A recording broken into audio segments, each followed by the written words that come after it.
Alright guys, we'll continue from where we stopped yesterday. We'll be looking at the concept of calculus, and yesterday we were able to actually explain the concept of mapping a function when you have your y equal to f of x. We say it's a rule that assigns every element of the domain, an element in the codomain that is an output y.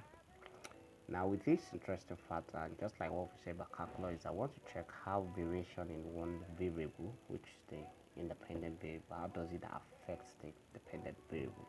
And with that, let's have an infinitesimal increment in the independent variable, and that will imply so that will actually be an a corresponding increment on the dependent variable, which is y. Supposing that changing x, changing y as such infinitesimal increment, that will imply that y will change in y will be equal to f of x with changing x. Now if I make changing y to a formula, I will have f of x with changing x minus y, which I can write as f of x with changing x minus y is f of x. So we have changing y, then changing y dividing changing x equal f of x plus changing x minus f of x dividing changing x.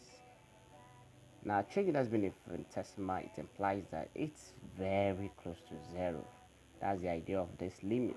What we say limit as changing x approach zero. What this convention is saying is that the more we allow our changing x to get close to zero, then we have a right hand side become this.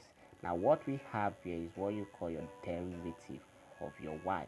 Now there's a function of one variable is actually called, this is a total derivative.